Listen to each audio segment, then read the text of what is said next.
أعوذ بالله من الشيطان الرجيم. بسم الله الرحمن الرحيم. الحمد لله رب العالمين، والصلاة والسلام على أشرف الخلائق أجمعين، سيدنا وسيد الأولين والآخرين، حبيبنا وحبيب إله العالمين، شفيع المذنبين ورحمة للعالمين، إمام المرسلين وخاتم النبيين، أبي القاسم المصطفى محمد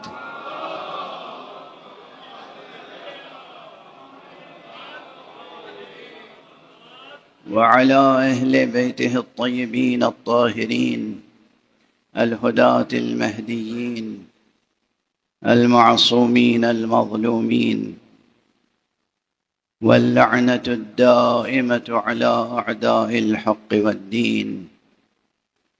أما بعد، فقد قال الله تعالى عز اسمه في محكم كتابه ومتقن خطابه: بسم الله الرحمن الرحيم. لو أنزلنا هذا القرآن على جبل لرأيته خاشعا متصدعا، وتلك الأمثال نضربها للناس لعلهم يتفكرون. صدق الله العلي العظيم.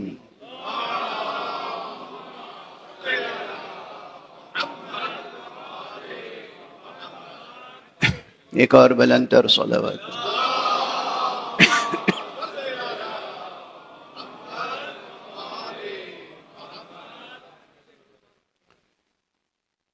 ماہ محرم کی پہلی تاریخ ہے.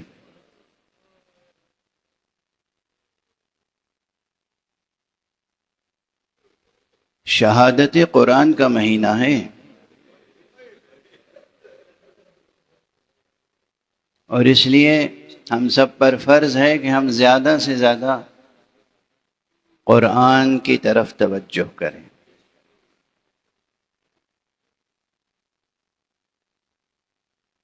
آج اب فقرہ زبان سے ادا ہو گیا. اس وقت بھلائیے گا نہیں، یاد رکھیے گا. اور کوئی معترض ہو تو اسے جواب دیجیے گا.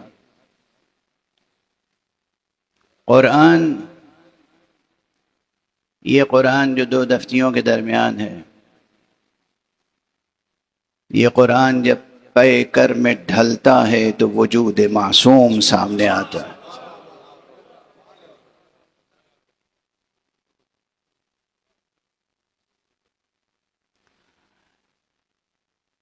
اس مرتبہ مکتب حسینی میں بیٹھ کر ہم ایک خاص اور نہایت ہی اہم عنوان پر گفتگو کرنا چاہتے ہیں، اور وہ عنوان ہے حسین اور مقاصد قرآن.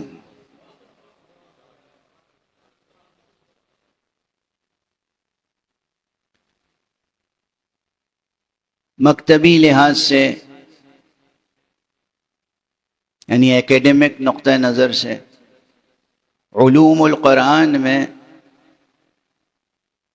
جو تازہ اضافے ہوئے ہیں، ان میں ایک اضافہ یہ ہے کہ بعض علماء نے علم و مقاصد القرآن کے عنوان سے مقالے لکھے.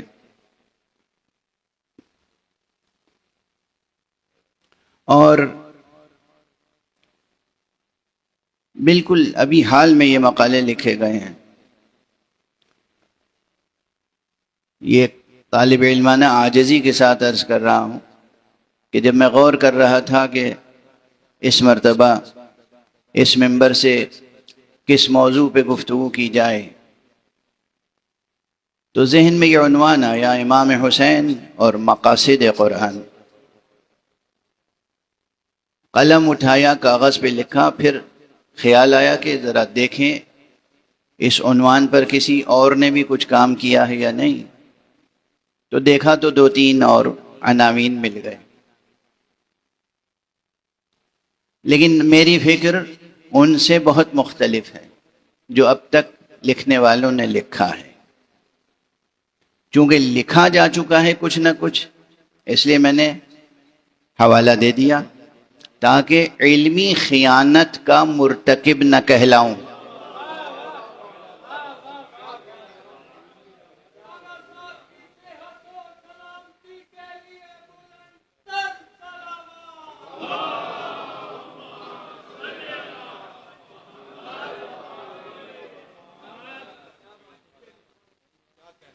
یہ ترکیب مقاصد قرآن کی بہت غور طلب ہے۔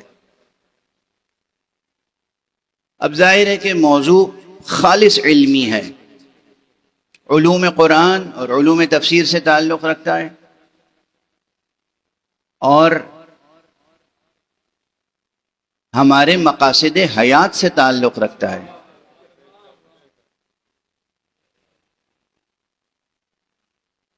لیکن کسی یونیورسٹی میں یا کسی مدرسے اور سیمینار میں پیش کرنے کا اسلوب الگ ہوتا ہے، ممبر پر پیش کرنے کا اسلوب الگ ہوتا ہے۔ لازمی طور پر چونکہ سامنے بیٹھے ہوئے حضرات مختلف طبقات سے تعلق رکھتے ہیں، تو ان سب کا لحاظ کرنا پڑتا ہے اور علمی اصطلاحوں سے عطر نچوڑ کر پیش کرنا پڑتا ہے۔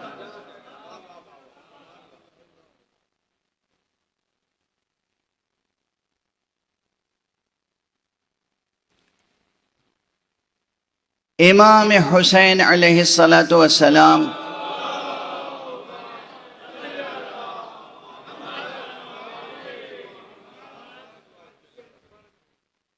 کا حوالہ دو لحاظ سے ضروری ہے۔ ایک تو یہ کہ گفتگو محرم میں ہو رہی ہے، اب یہ تاریخ کی ایک سچائی بن گئی ہے کہ ہلال محرم نظر آئے اور حسین یاد نہ آئیں، یہ ممکن نہیں ہے، یہ ممکن نہیں ہے۔ تو محرم میں جو بھی گفتگو ہوگی وہ ہوگی حسین کے حوالے سے، اور اگر حسین کے حوالے سے نہیں ہوگی تو پھر وہ گفتگو کرنے کے لائق نہیں ہوگی۔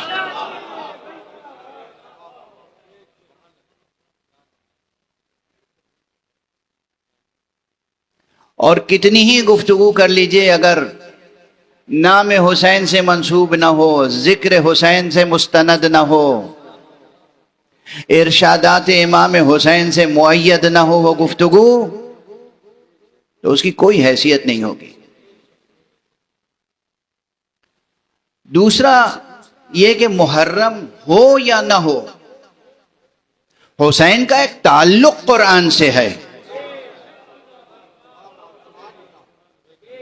پہلی ہی محرم کی صبح ہے آج، اس لیے ایک بات عرض کروں، گزشتہ برس غالباً میں لاہور میں یہ بات کہہ چکا ہوں۔ آپ حضرات عموماً کچھ نعرے لگاتے ہیں، اور اس میں ایک نعرہ جو مجھے بہت پسند ہے وہ ہے لبیک یا حسین، ہے نا؟ میں نے یہ عرض کیا تھا کہ لبیک یا حسین کے معنی کیا ہوتے ہیں؟ لبیک یا حسین کے معنی ہی ہوتے ہیں لبیک یا قرآن۔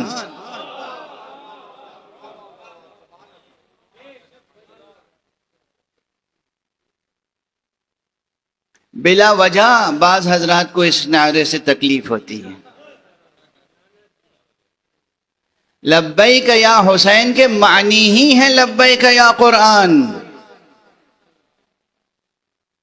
اور حسین اور قرآن کو ایک دوسرے سے وہی نسبت حاصل ہے جو حسین کو خطیب قرآن اپنے نانا محمد مصطفیٰ خاتم النبیین صلی اللہ علیہ وآلہ وسلم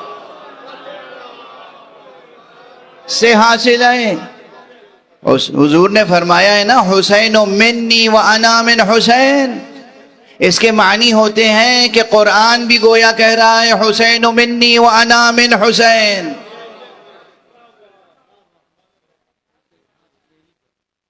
حسین قرآن سے ہے اور قرآن بھی حسین سے ہے، اور اس میں ایک ذرا سا مبالغہ نہیں ہے۔ اب اسی تسلسل میں اپنا ہی جملہ یاد آ رہا ہے تو یاد دلاتا ہوا آگے بڑھوں۔ یہ بھی میں نے کبھی عرض کیا ہے آپ کے سامنے کہ ہم اس قرآن کو قرآن صامت کہتے ہیں، اور سرکار رسالت مآب کو، مولا امیر المومنین کو، ائمہ اہل بیت کو ہم قرآن ناطق کہتے ہیں۔ اس پر دلائل بہت ہیں، اس تعبیر کی تفسیر کے لیے مطالب بہت ہیں، مگر ایک بات ایسی جو سب کی سمجھ میں آ جائے وہ یہ ہے کہ اگر کوئی پوچھے کہ آپ آخر حسین کو قرآن ناطق کیوں کہتے ہیں اور اس قرآن کو قرآن صامت کیوں کہتے ہیں، تو بہت واضح جواب ہے، کہیے گا جا کے کوئی بھی تاریخ اٹھا کے قاعدے سے غور سے دیکھ لو۔ ابو یزید نے قرآن کو نیزے پہ بلند کیا تھا مگر وہ خاموش رہا۔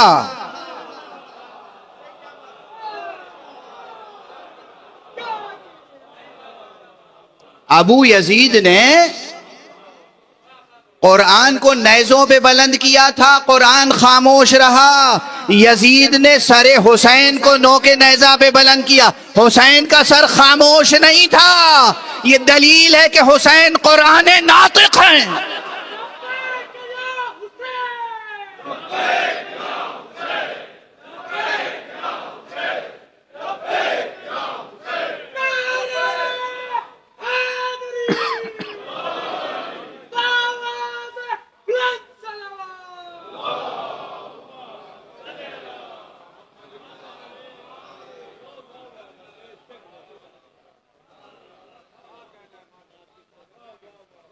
حسین حسین ہیں، حسین فرزند زہرا ہیں، اور زہرا کون ہیں؟ جن کا لقب قرآنی ہے لیلۃ القدر۔ حسین فرزند علی ہیں، علی کون؟ مالک منبر سلونی۔ حسین کون؟ حسین فرزند پیغمبر ہیں۔ تو حسین کا قرآن سے جو رشتہ ہے وہ لا زوال رشتہ ہے، وجودی رشتہ ہے۔ یہ قرآن قرآن صامت ہے، حسین قرآن ناطق ہے۔ کس میں سکت ہے، کس میں طاقت ہے، کس قلم میں اور کس زبان میں جو حضرت امام ابو عبداللہ الحسین کے فضائل اور مناقب اور مراتب اور بلند ترین درجات کو بیان کر سکے۔ اور اسی طرح قرآن کے اپنے فضائل ہیں، بلا مبالغہ ہزاروں تفسیریں لکھی جا چکی ہیں، بلا مبالغہ ہزاروں ترجمے قرآن کے شائع ہو چکے ہیں، مگر آج بھی قرآن اپنے اندر اتنے معانی اور مطالب سمیٹے ہوئے کہ صلاح عام ہے یاران نکتہ داں کے لیے، جو نکتہ شناس، نکتہ داں، نکتہ فہم ہیں، ان کو قرآن آواز دیتا رہتا ہے، آؤ آؤ دیکھو ابھی کتنے مطالب یہاں باقی ہیں، کتنے مفاہیم، کتنے مطالب، کتنے گنجی نہائے معنی یہاں چھپے ہوئے ہیں۔ غالباً 1500 برس گزر گئے اور ابھی ہم قرآنی مفاہیم کا عشر عشیر بھی نہیں لکھ سکے۔ ظاہر ہے بعض حضرات الزام دے دیں گے کہ دیکھیے یہ سب مبالغہ آرائی ہے، غلو ہے، ارے فلاں شاہ صاحب نے جو ترجمہ کر دیا بس وہی حرف آخر ہے۔ قرآن بے کرا حقیقت ہے، یہ بے کرا حقیقتوں سے لبریز نامتناہی عظمتوں کا حامل قرآن کلام ہے اس ذات کا جو ذات نامتناہی ہے، جو ذات بے کرا ہے۔ اور آپ غور فرمائیں کہ اس کائنات میں کوئی ایک شے ایسی نہیں ہے کہ جس کو بے مقصد کہا جا سکے. ہے کوئی؟ انسان اپنی بے شعوری سے، اپنی لا علمی سے، اپنی جہالت سے، نادانی سے بہت بے مقصد حرکتیں کر دیتا ہے. لیکن اس کائنات ہستی میں کوئی ایک ذرہ صحرا بھی بے مقصد نہیں ہے. کوئی ایک ریت کا ذرہ بھی بے مقصد نہیں ہے، بے نظم کے نہیں ہے. مقصد ہے اور ایک نظم ہے، اس میں ضابطہ ہے، قانون ہے، ترتیب ہے، ایک عظیم ڈیزائن ہے، احسن اسلوب کے ساتھ ہر شے اپنی جگہ پر کام کر رہی ہے. اس ذروں کے دل و جگر میں جو پوری کائنات گردش کرتی رہتی ہے، سائنسدانوں سے پوچھئے. اب یہ سب چیزیں علم نشرہ ہیں نا. جب ہر چیز کا ایک مقصد ہے تو یہ کیسے ممکن ہے کہ قرآن مجید کے مقاصد نہ ہوں؟ قرآن مجید کے بھی مقاصد ہیں اور ایک سے زیادہ مقاصد ہیں. یہ موضوع کلامی بھی ہے، علم کلام سے بھی جڑا ہوا ہے. یہ موضوع بلاغی بھی ہے، یعنی علم بلاغت سے بھی جڑا ہوا ہے. یہ موضوع حکیمانہ بھی ہے، یعنی حکمت فلسفے سے بھی جڑا ہوا ہے. یہ عنوان فقہی بھی ہے، فقہ سے بھی جڑا ہوا ہے. متعدد علمی حوالے درمیان میں آئیں گے. کوشش کروں گا کہ وہ حوالے کسی نہ کسی صورت سے آپ کے سامنے قابل فہم طریقے سے عرض کر سکوں. اب اگر یہیں سے گفتگو شروع کر دی جائے کہ بھائی قرآن مجید کے مقاصد میں سب سے اہم مقصد کیا ہے، کسی سے بھی پوچھ لیں تو ایک جواب تو بہت سامنے کا ہے، سب دے سکتے ہیں. قرآن مجید کا مقصد ہدایت ہے. بالکل صحیح ہے، یہ جواب بھی درست.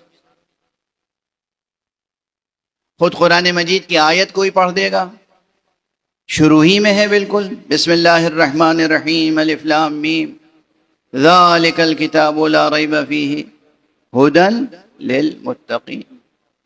قرآن مجید کا مقصد ہدایت، بس ایک ہی مقصد ہے، اور وہ بھی ھدی للمتقین، متقین کے لیے. تو کچھ غیر متقین کے لیے بھی قرآن مجید میں پیغام ہے یا نہیں ہے؟ سادہ طور پہ غیر متقی کہہ دے بھئی، عام طور پر ایسی طرح کی سطحی باتیں ہوتی ہیں نا کہ صاحب یہاں تو خود ہی لکھا ہوا ہے کہ یہ ہدایت ہے متقین کے لیے، تو میں تو جناب متقی نہیں ہوں، پرہیزگار نہیں ہوں، مجھ سے پھر قرآن کا کیا رشتہ؟ آپ آسانی سے یہ کہہ کے گزر نہیں سکتے.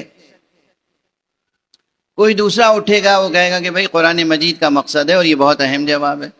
قرآن مجید کا سب سے بڑا مقصد ہے مخلوق کو خالق سے جوڑ دینا، عبد کو معبود سے روشناس کر دینا. یہ قرآن مجید کے مقاصد میں سے ایک عظیم ترین مقصد ہے. لیکن یہ دونوں حوالے جو آئے، ہدایت اور یہ کہ خالق سے مخلوق کو جوڑ دینا یا معبود سے عبد کو جوڑ دینا، یہ دونوں جواب ایسے ہیں کہ دینی ذہن رکھنے والے، دینی فہم رکھنے والے، مذہبی شعور رکھنے والے، مذہبی اعتقاد رکھنے والے تو اسے قبول کر لیں گے بے تأمل، بے تردد. بالکل درست ہے. قرآن مجید کا مقصد ہے عبد کو معبود سے روشناس کرانا یا مخلوق کو خالق سے متعارف کرانا. جو مذہبی شعور نہیں رکھتے، یا جو اپنے مذہبی شعور کا قتل کرتے ہیں اور وہ دنیاوی اور سیاسی دانشوری کا دم بھرتے ہیں، وہ دانشوری جس کے دامن میں گوہر یقین نہیں ہے، وہ دانشوری کی روایت جس کی اساس شک اور تردد اور تأمل پر ہے، وہ کہیں گے ہمارے لیے کیا ہے قرآن مجید میں؟ تو میں آج دست ادب جوڑ کے ایک سطر، ایک جملہ عرض کر رہا ہوں، اور آئندہ گفتگو میں اور بہت سے مراحل سے گفتگو گزرے گی۔ دیکھیے قرآن مجید کو اگر غور سے دیکھیں، اچھا میں ایک چیز اور نقل کر دوں، بعض حضرات ایسے ہیں جو مثلا کہتے ہیں کہ قرآن مجید کا صرف ایک کام ہے، پہلا کیا تھا جواب؟ ہدایت، دوسرا خالق سے مخلوق کو متعارف کرانا، یا عبد کو معبود سے روشناس کرانا۔ کچھ کہتے ہیں کہ قرآن مجید کا مقصد صرف اور صرف اور صرف انذار ہے، انذار یعنی ڈرانا، ترجمہ بھی کرتے ہیں ڈرانا، آخرت سے، قیامت سے۔ پورے قرآن مجید کا مقصد اور موضوع یہی ہے، زور دے کر کہتے ہیں کہ بس ڈرانا مقصد ہے، انذار، روز آخرت، حشر، قیامت، وہ بھی ہے قرآن مجید میں، مگر خود قرآن مجید نے کہا ہے کہ ہم بشارتیں بھی لے کر آئے ہیں۔ آپ بشارتوں کو نظر انداز کر دیں اور صرف انذار کو سامنے رکھیں تو یہ قرآن مجید کے تعلق سے کوئی ہولسٹک اپروچ نہیں ہوگا، ایک کلی، منظم، کامل و شامل اپروچ نہیں ہوگا۔ یہ قرآن مجید میں بشارتیں بھی ہیں، قرآن مجید میں انذار بھی ہے۔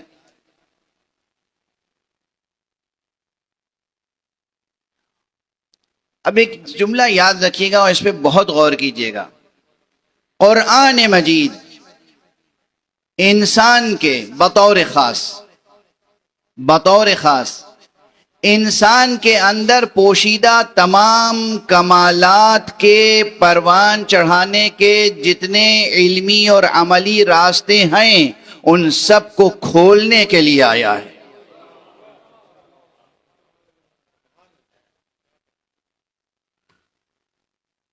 اب دیکھیے یہاں مذہبی حوالہ نہیں ہے صرف، اگر انسان بحیثیت انسان اپنے بارے میں غور کرے، اگر انسان اپنے اندر چھپے ہوئے مقاصد پر، اپنے چھپے ہوئے کمالات پر غور کرے، اپنی صلاحیتوں پہ غور کرے، اپنی استعدادات پر غور کرے، آپ کے اندر کیا کیا کمالات چھپے ہوئے ہیں، ابھی سوچنے کی ضرورت محسوس کی؟ بس کسی دن ایسے ہی بے اختیار پیدا ہو گئے اور کسی دن ایسے ہی بے اختیار چلے جائیں گے؟ ہیں؟ نہیں، یہ ٹھیک نہیں ہے۔ لائی حیات آئے، قضا لے چلی چلے، اپنی خوشی نہ آئے نہ اپنی خوشی چلے، یہ جبر کا نظریہ ہے، یہ درست نظریہ نہیں ہے، چاہے کتنا ہی دل آویز نظر آتا ہو، جبر کا نظریہ ہے یہ۔ آپ کے اندر بہت سے کمالات چھپے ہوئے ہیں، بہت سی صلاحیتیں آپ کو دی گئیں، بہت سی استعدادات آپ کے اندر ہیں، بلکہ بقول مولائے کائنات صاحب منبر سلونی امیر المؤمنین علی ابن ابی طالب علیہ السلام، آقا کا یہ جملہ ہے، اسے ظاہر ہے کہ وہ شعر ہے آپ کا، آپ سے منسوب ایک دیوان ہے، اس میں قطعہ ہے، اور اس قطعے میں یہ ایک شعر میں آپ کو صرف سنا رہا ہوں، مشہور شعر ہے، پہلے بھی منبر پہ دوسرے سے آپ کو سباق میں عرض کر چکا ہوں گا کہ اتزعم انک جرم صغیر وفی کم طول عالم الاکبر، کیا تم اپنے آپ کو صرف ایک چھوٹا سا حقیر سا معمولی سا جرم مادی، جرم بدن سمجھتے ہو؟ اتزعم انک جرم صغیر، کیا تم یہ سمجھتے ہو کہ بس ایک چھوٹی سی مادی مخلوق ہو؟ وَفِيكَمْ طَوَى الْعَالَمُ الْأَكْبَرُ، تمہارے اندر تو عالم اکبر پوشیدہ ہے. کبھی نہ اپنی ذات سے مایوس ہوں، نہ اپنی ذات کو کم تر گردانیں، اور اپنی آغوش میں آنے والے بچوں کو ہمیشہ ان کا حوصلہ بڑھائیں. تم معمولی مخلوق نہیں ہو، اللہ کی ایک خاص مخلوق ہو. بیٹا تم اپنے آپ کو ضائع ہونے سے بچانا. دیکھو دنیا والے کہیں تمہیں پامال نہ کر دیں، دیکھو تمہاری توجہ ادھر ادھر نہ چلی جائے.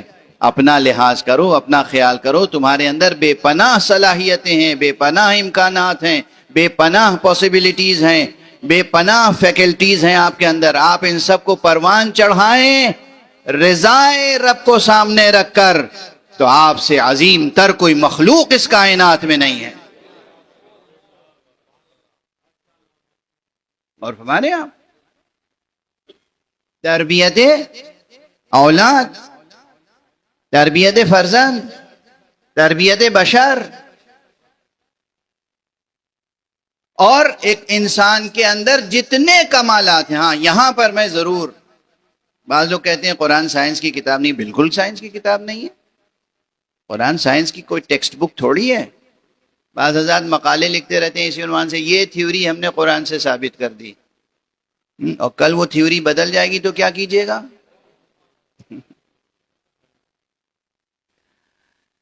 اس طرح کے محاولات، اس طرح کے اپروچ، اس طرح کے اسالیب بحث پسندیدہ نہیں ہیں. قرآن کے اندر جو چیزیں ہیں اس کا استنباط کیجئے. باہر سے لا کے کوئی چیز قرآن مجید پر محمول نہ کیجئے. قرآن کے باطن میں جو چیز چھپی ہوئی ہے اسے کشف کر کے اپنی ذات کو، اپنے ذہن کو، اپنے ضمیر کو اور اپنے ماحول حیات کو منور کیجئے. اس لیے کہ قرآن نور ہے. قرآن نور ہے، سر بسر نور ہے. تو جتنے امکانات ہیں ایک انسان کے اندر پوشیدہ، جب آپ ان پر غور کرنا شروع کریں گے تو وہ جو ایگزسٹنشیلزم ہے نا، سو کالڈ، وہ کہیں پیچھے رہ جائیں گے نظریات. جوانان عزیز، قرآن کی روشنی میں انسان اور انسان کے اندر چھپی ہوئی صلاحیتوں کو ڈسکور کریں، اور اس کے بعد انسان کے ساتھ ساتھ اس پوری کائنات کو قرآنی نقطہ نظر سے دیکھیں، تو پھر قرآنی نقطہ نظر سے آپ کو اس پورے زمان و مکان کی حقیقت کی نئی تعبیر بھی ملے گی. یہ زمان و مکان ہے نا، بہت گفتگویں ہوتی ہیں زمان و مکان. اچھا، عربی کے ادیبوں نے کیا ایک نئی اصطلاح ایجاد کی.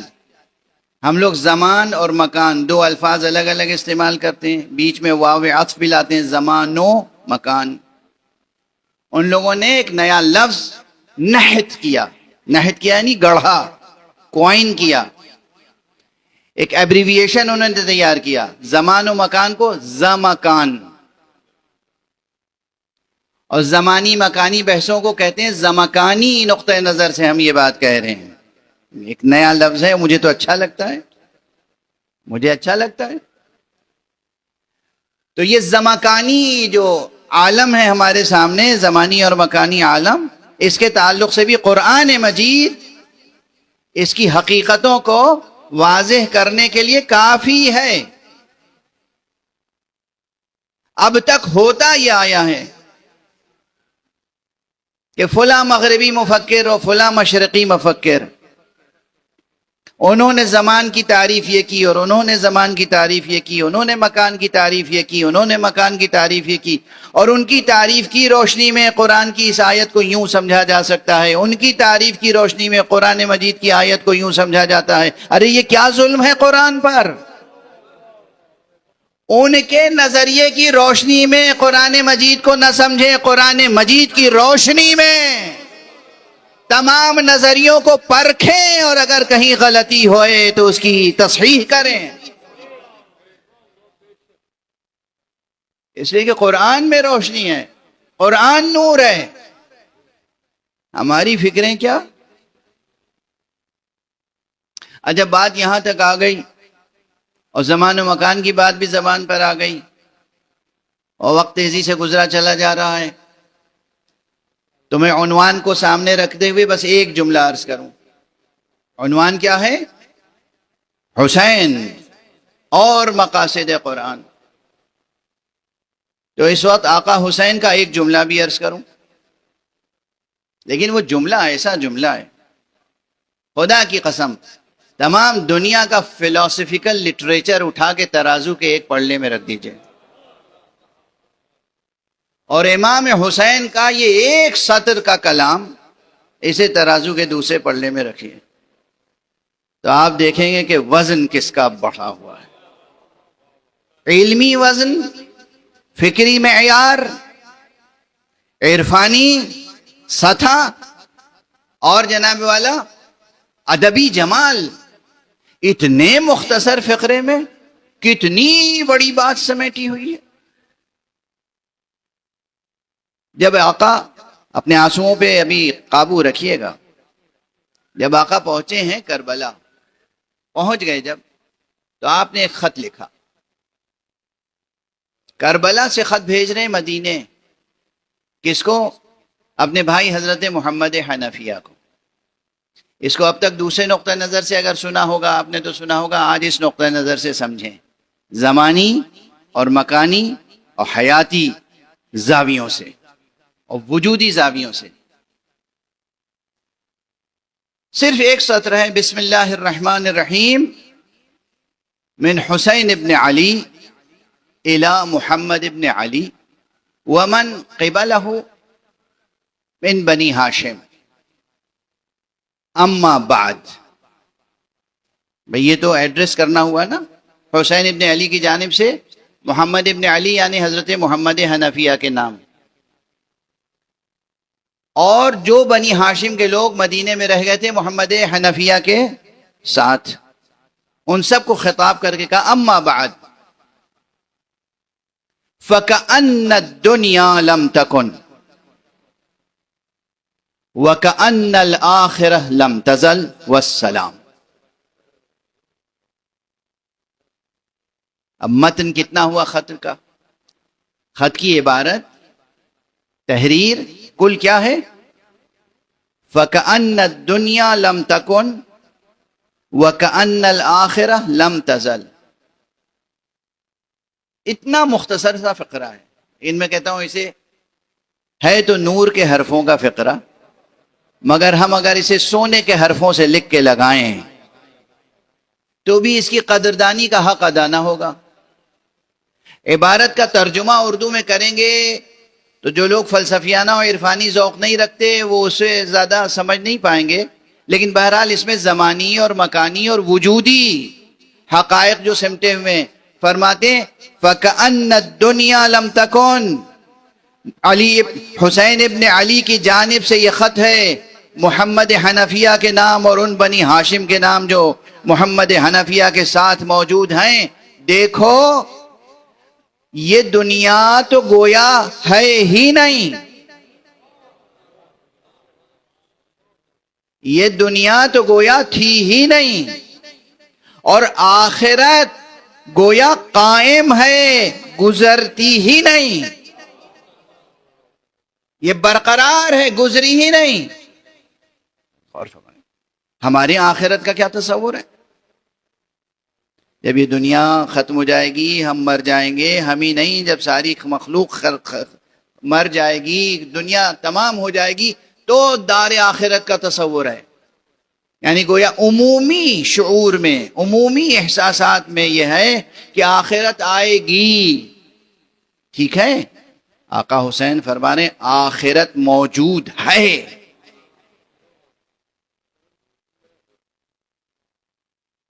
آخرت موجود ہے، اور یہ جسے ہم دنیا موجود سمجھ رہے ہیں یہ تو گویا ہے ہی نہیں۔ یہ کلام کسی اور کا نہیں ہے، یہ کلام کسی شاعر یا ادیب یا خطیب یا صحافی کا تھوڑی ہے۔ جانو رمز کائنات، اور جانے رمز کائنات. رسول اللہ کے فرزند رسول اللہ کی زبان مبارک سے پروان چڑھنے والے قرآن ناطق کا جملہ ہے.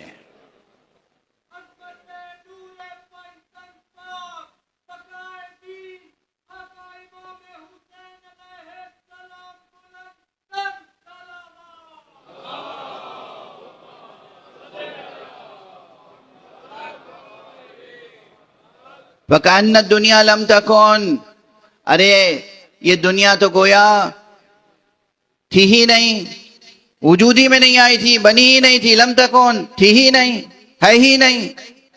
وَكَأَنَّ الْآخِرَةَ لَمْ تَزَلْ، اور آخرت تو گویا برقرار ہے، قائم ہے، گزری ہی نہیں. یہ نہیں کہ گزر گیا وقت قیامت کا.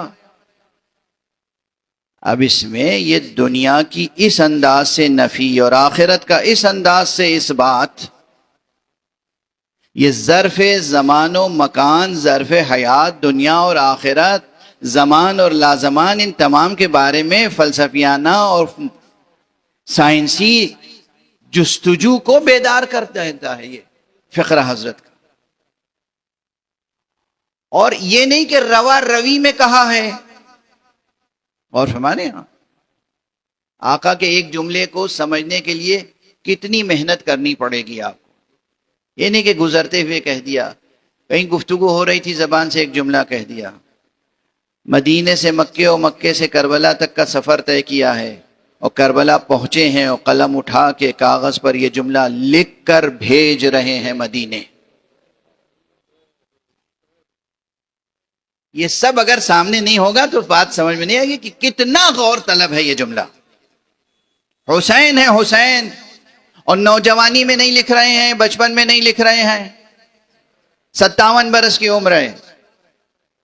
آقا کربلا آنے سے پہلے، مدینہ چھوڑنے سے پہلے مسجد نبوی میں بیٹھ کر درس قرآن ارشاد فرمایا کرتے تھے. امام حسین کے لیے ایک مسند لگتی تھی، کرسی لگتی تھی، وہاں آپ کا درس قرآن ہوتا تھا، درس دین، درس اصول دین، درس اخلاق، درس اسلام، درس حیات. تو ایک معلم، ایک مدرس، ایک عالم قرآن ظاہری نقطہ نظر سے اگر دیکھیں، ہمارے نقطہ نظر سے تو عین قرآن، جان قرآن، روح قرآن، قرآن ناطق. عام نقطہ نظر سے بھی دیکھیں تو رسول کا فرزند، علی کا فرزند، زہرا کا فرزند، حسن کا بھائی، اس زمانے میں پیغمبر اکرم کے بعد اصحاب کی آنکھیں دیکھے ہوئے حسین، بزرگ ترین اصحاب کی صحبتیں حسین کو بھی حاصل رہیں، بلکہ حق تو یہ ہے کہ ان اصحاب کو شرف حاصل رہا کہ حسین کی صحبت میں رہے. وہ حسین جو درس دیتے رہے قرآن کا مسجد نبوی میں، وہ مفکر الہی، وہ عالم علم لدنی، وہ ایک قلم اٹھا کر جملہ لکھ رہا ہے اور بھیج رہا ہے. اس میں کتنا بڑا پیغام ہوگا. کأن الدنیا لم تکن وکأن الآخرہ لم تزل والسلام. فلسفہ بھی ہے، حکمت بھی ہے، وجودی فلسفہ بھی ہے اور غائی فلسفہ بھی ہے. اور خلاصہ موعظے کے اعتبار سے یہ ہے کہ یہ دنیا جس پر تم ناز کر رہے ہو، ارے یہ دنیا کی حقیقت بس ایسی ہی ہے کہ جیسے یہ دنیا تو تھی ہی نہیں. اس پر ناز کر رہے ہو، اس کے لیے بخل کر رہے ہو، خدا کی راہ میں جان دینے سے گریزاں ہو رہے ہو اس دنیا کی خاطر. کتنے دن زندہ رہو گے؟ کتنے دنوں کے لیے اپنی اس جان کو ذخیرہ کر رہے ہو؟ کتنے دنوں کے لیے؟ ارے یہ دنیا تو فراموش شدنی ہے. کل یہ ماضی کا بھولا ہوا سبق بن جائے گی اور آخرت قائم و دائم حقیقت ہے. سب سے بڑی بات یہی ہے کہ اس فقرے میں آپ نے فرمایا آخرت قائم و دائم حقیقت ہے. آخرت قائم و دائم حقیقت ہے. یعنی جوانان عزیز، جب بھی کوئی کام کریں تو یہ سوچ کر کریں کل اس کا صلہ نہیں ملے گا، آج جو ہم کر رہے ہیں صلہ ساتھ ساتھ ملنے والا ہے. کل کا انتظار نہ کیجئے، اس یقین کے ساتھ عمل کریں. آقا حسین نے اتنی بڑی قربانی دی، کیا یہ سوچ کر دی تھی کہ میری قربانی کے ایک عرصے کے بعد اس کے آثار ظاہر ہوں گے؟ ادھر قربانی دی، ادھر آثار ظاہر ہونا شروع ہو گئے اسی دن، اسی وقت سے۔ یہ تو بہت ظاہری تعبیر ہے، مگر اب اس وقت اسی تعبیر کی حد تک میں محدود کر رہا ہوں گفتگو کو۔ آقا حسین نے جس طریقے سے ایک چھوٹے سے جملے میں اس حیات و کائنات کے تعلق سے پورے فلسفے کو سمیٹ کے پیش کیا ہے۔ دیکھیے نا، کائنات ہے پوری، آپ انسان کا وجود اور زمان و مکان اور جو کچھ اس کے اندر ہے، اس حصار ہستی میں، سب کے تعلق سے ایک سطر میں ایک بات ایسی کہی ہے آقا نے کہ بس سوچتے رہیے۔ اس کی تفسیر، حسین کے اس کلام کی تفسیر میں پورا قرآن پڑھنا پڑے گا۔ حسین علیہ السلام کے اس کلام کی تفسیر میں پورا قرآن پڑھنا پڑے گا، اور اگر پورے قرآن کے زمکانی تصور کو، زمانی مکانی حیاتی وجودی تصور کو نچوڑ کر کسی ایک جملے میں پیش کرنا چاہیں گے تو حسین کا یہ جملہ یاد رکھنا پڑے گا۔ قرآن اور حسین میں یہ رشتہ ہے۔ بات خالص علمی اور اکیڈمک انداز سے ہو گئی، مگر ظاہر ہے آپ تو انداز اب یہ برداشت کرتے کرتے ربع صدی ہو گئی نا، ربع صدی گزر گئی، بلکہ اس سے بھی زیادہ۔ مقاصد قرآن کو سمجھنا ہو اور اسرار وجود، اسرار حیات، اسرار زمان و مکان، اہداف حیات، تو قرآن مجید کی روشنی میں حسین سے سیکھیں، کسی اور سے نہیں، اور خاص طور سے محرم میں، کیونکہ حسین فرزند بھی ہیں اس کے۔ میں نے ابھی عرض کیا کہ جس نے کہا تھا، جو صاحب منبر سلونی تھا، آقا نے امیر المومنین علی ابن ابی طالب علیہ الصلوۃ ایک بلند صلوات پڑھیں محمد۔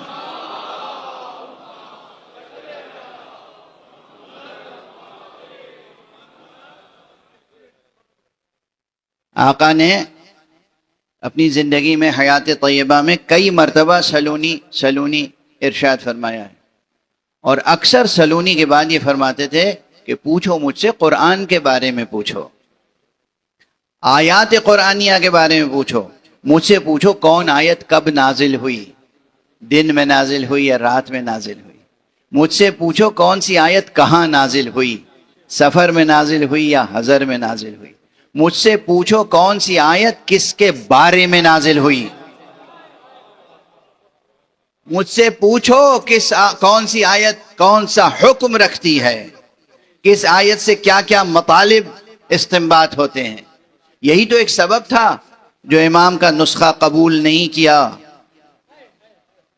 کیونکہ اگر امام کا نسخہ قبول کر لیتے تو اس میں یہی تو لکھا تھا کہ کون سی آیت کس کے بارے میں ہے۔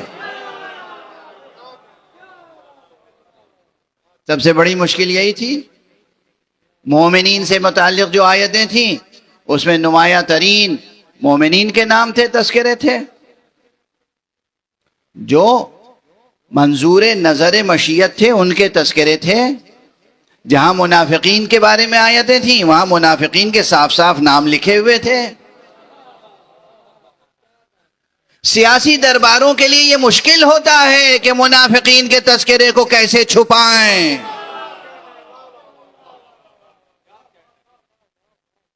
چنانچہ نہیں قبول کیا گیا۔ وہ علی جو بار بار کہتے تھے کہ مجھ سے پوچھو قرآن مجید کی ایک ایک آیت کے تعلق سے جو بتانا ہوگا میں بتاؤں گا، اس علی کے فرزند ہیں حسین۔ ہم ان کے کلام کی روشنی میں اور ان کی سیرت طیبہ کی روشنی میں مقاصد قرآن پر گفتگو کریں گے انشاءاللہ۔ لیکن آج وقت گزر گیا، تمہید ہی تمہید میں گزر گیا۔ پہلی محرم ہے، ہاں علمی گفتگویں ہوں گی، سیاسی گفتگویں ہوں گی، ادبی گفتگویں ہوں گی، دنیا کے حالات پر تذکرے ہوں گے، تبصرے ہوں گے، مگر ایک چیز میں کمی نہیں آنی چاہیے، حسین پر گریا۔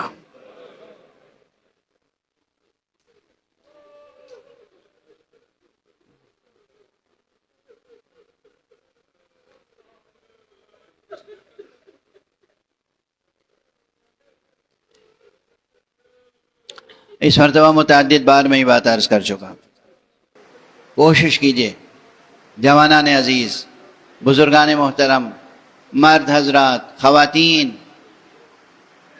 آقا حسین کو روزانہ ایک بار السلام علیک یا ابا عبد،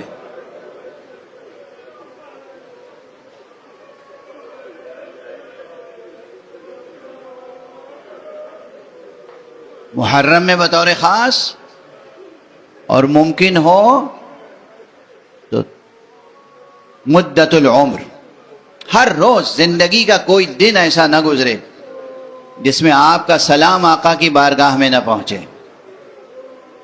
آقا کا حق ہے اس پوری کائنات پر، آقا کا بہت حق ہے ہم میں سے ایک ایک کی گردن پر۔ آپ کو اندازہ نہیں ہے کہ آقا کا حق کتنا ہے، اور یہ بھی اندازہ نہیں ہے کہ آقا کا دار آخرت میں مرتبہ کتنا ہے۔ عظیم ترین فقہا اور مجتہدین اور علماء میں سے ایک تھے ملا آخند خراسانی، صاحب کفایت الاصول۔ جب اس دنیا سے ان کا انتقال ہوا ہے تو اپنے ایک عزیز دوست بزرگوار کے خواب میں آئے، اور یہی واقعہ آیت اللہ العظمی نائینی کے تعلق سے نقل کیا جاتا ہے۔ جب آقا نائینی اس دنیا سے گزر گئے اور بعد میں خواب میں آئے تو فقیہ تھے، مجتہد تھے، اصولی تھے، ادیب تھے، شاعر تھے، انقلابی تھے، بہت کام تھے ان کے۔ جس کے خواب میں آئے وہ توقع کر رہا تھا کہ پتہ نہیں کیا کیا چیزیں اب بتائیں گے۔ انہوں نے کہا کہ دیکھو تمہیں اندازہ نہیں، جب تک اس دنیا میں رہو گے، اس آسمان کے نیچے، اس زمین کے اوپر، اس حصار میں جب تک رہو گے، تم اندازہ ہی نہیں کر سکتے کہ دار آخرت میں حسین کا مرتبہ کتنا بڑا۔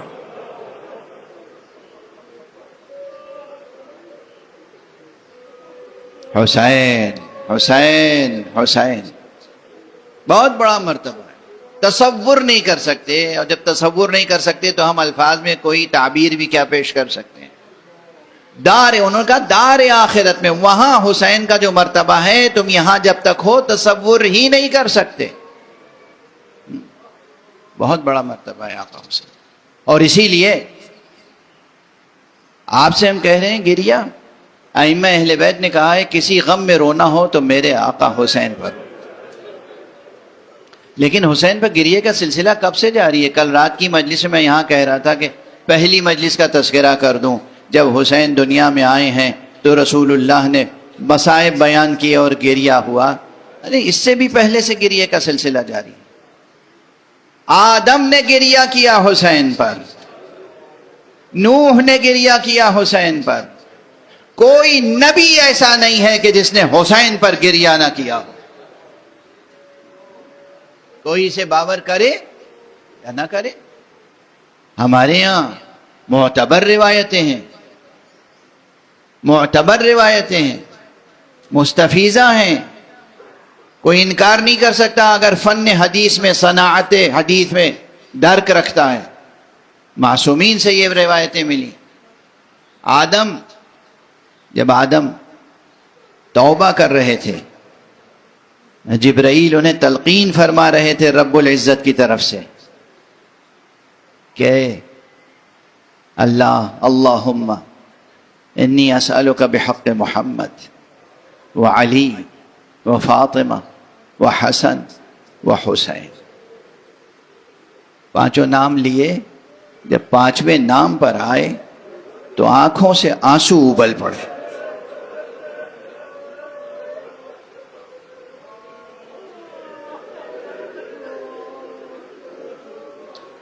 جبرائیل سے پوچھا، جبرائیل یہ کیا سبب ہے کہ جب میں نے حسین کا نام لیا ہے تو دل بے قرار ہو گئے، آنکھوں میں آنسو آ گئے۔ جبرائیل نے اسی وقت کہا ہاں یہ آپ کی نسل سے ہونے والا ختم رسول کا وہ فرزند ہے جو 3 دن کا بھوکا پیاس دریا کے کنارے ذبح کیا جائے.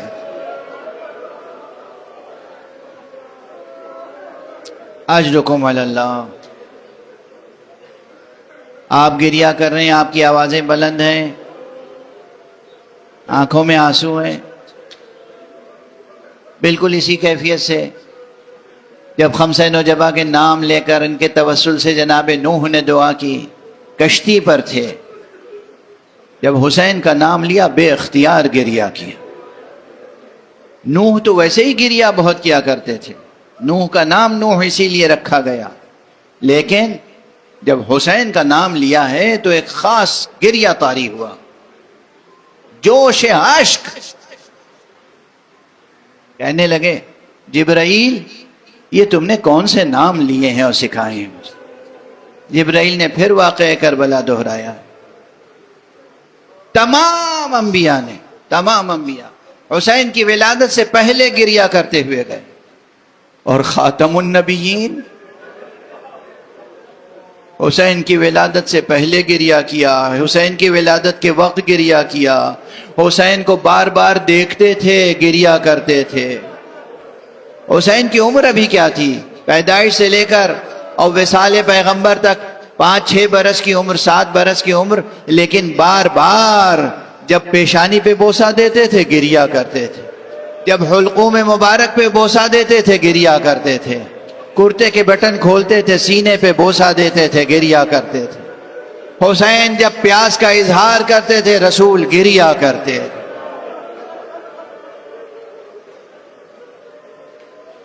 کتنی بار رسول نے حسین پہ گریہ کیا ہے، آج دنیا ہمیں گریہ کرنے سے روکتی ہے.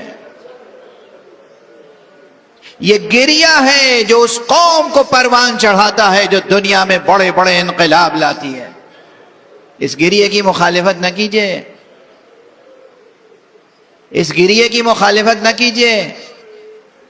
یہ آنکھیں اللہ نے دی اس لیے ہیں کہ آپ حسین پر گریہ کریں. بس وقت تمام ہو گیا، آخری جملہ کہہ کے گفتگو تمام کرو. جبرائیل یہی کہتے رہے نا ہر نبی سے کہ خاتم النبیین کا نواسہ ہوگا، جسے خاتم النبیین ہی کی امت 3 دن کا بھوکا پیاسا دریا کے کنارے ذبح کرے گی. بس ایک جملہ کہہ کے خاموش ہو جاؤں گا. ہمارے ائمہ نے بار بار انتہائی حزن و علم کے ساتھ ایک جملہ کہا ہے، ارے کسی بھی غم میں رونا آئے تو حسین پر رونا، اس لیے کہ حسین کو پیاسا ذبح کیا گیا اور اس طرح ذبح کیا گیا. قتل الحسین ذبح الحسین کما یذبح الکبش. ارے جیسے گوسفند کو ذبح کیا جاتا ہے ایسے حسین کو ذبح کر دیا.